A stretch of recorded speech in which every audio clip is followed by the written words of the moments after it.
ថៃប្រមានពីសង្គ្រាមលើកទី3គឺជាសារនយោបាយរកសัญลักษณ์ឆ្នោតនិងសង្គ្រាមចិត្តសាស្ត្របំភ័យកម្ពុជា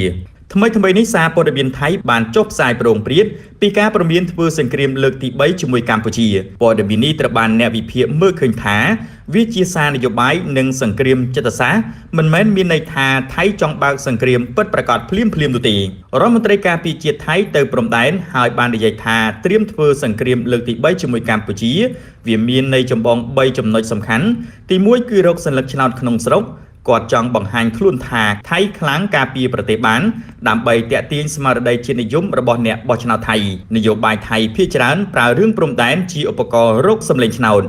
ទី2ការគម្រាមកំហែងនិងបង្កសម្ពាធទៅលើកម្ពុជាពាក្យថាត្រៀមសង្គ្រាមគឺជាការគម្រាមផ្លូវចិត្តដើម្បីឲ្យកម្ពុជាភ័យដើម្បីបង្ហាញថាថៃមានអំណាចយោធា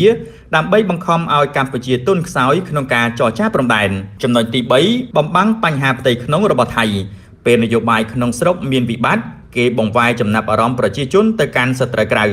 កម្ពុជាតែងតែត្រូវបានយកមកប្រើជាកាតនយោបាយចំណុចសំខាន់ប្រសិនបើថៃចង់ធ្វើសង្គ្រាមពិតមិននិយាយតាមសារព័ត៌មានទេសង្គ្រាមពិតត្រូវការរៀបចំកងទ័ពធំគាំទ្រពីសម្ព័ន្ធមិត្តហេតុផលច្បាប់អន្តរជាតិតែបច្ចុប្បន្នថៃមិនមានលក្ខខណ្ឌទាំងនេះគ្រប់គ្រាន់ទេហើយសង្គ្រាមនឹងធ្វើឲ្យថៃខាតសេដ្ឋកិច្ចធ្ងន់ធ្ងរនិងបាត់បង់ការគាំទ្រពីអន្តរជាតិដូច្នេះពាក្យនោះមានន័យថាខ្ញុំកំពុងនិយាយឲ្យអ្នកបោះឆ្នោតស្ដាប់មិនមែននិយាយទៅកាន់សង្គ្រាមពិតទេសម្រាប់កម្ពុជាឆ្លើយតបដោយឆ្លាតវៃគឺរក្សាសន្តិភាពប្រើច្បាប់អន្តរជាតិប្រមូលភស្តុតាងធ្វើឲ្យពិភពលោកឃើញថាប្រទេសកម្ពុជាតូចតែគោរពច្បាប់និងសន្តិភាពនេះហើយគឺជាអ្វីដែលធ្វើឲ្យថៃខ្លាចជាងគ្រាប់កាំភ្លើង